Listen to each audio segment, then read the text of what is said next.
Hello लोगोफोर, नोंथांमोननि गेजेराव आरो आं मोनसे गोदानै आपडेट भिडिअ लानानै फैबावबाय। बे आपडेट भिडिअआनो जादों फावखुंग्रि फुजि बसुमतारीया दायो बेबी गार्ल एबा फिसाजो मोनबाय। बे बाथ्राखौथ' जों बयबो मिन्थिखाबाय। नाथाय बिथां फुजि बसुमतारीया दासिमाव बिथांनि फिसाजोनि महरखौ दिन्थियाखै। नाथाय बिथाङा गावनि फिसाजोनि मुंखौ दायो फोरमायनानै होबाय आरो बिथांनि फिसाजोनि मुंखौ बिबारमाला ब्रह्म मुं दोननाय जाबाय होननानै बिथाङा फोरमायबाय। थारैनो बिथां फुजि बसुमतारी आरो वेंकोल ब्रह्मनि गावसोरनि फिसाजोनि मुं दोननाया थारैनो साबजाथाव।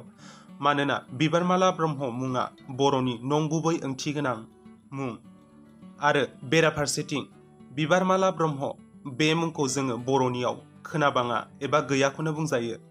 बिथांमोना गावसोरनि फिसाजोनि मुंखौ बिबारमाला ब्रह्म दोननाया थारैनो बाख्नायथाव जादों।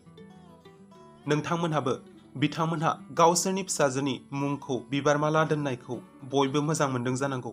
मानोना बे मुंखौ जों गोबाङानो खोनाबाङा। आरो बेनि अनगायैबो बिथां फुजि बसुमतारीया फोरमायबावदों दि गावसोरनि फिसाजोनि निक नेम थामहिनबा ओरैनो गाबज्रिग्रा मुंखौ नाइटिंगेल मुं दोनदों होननानैबो फोरमायदों।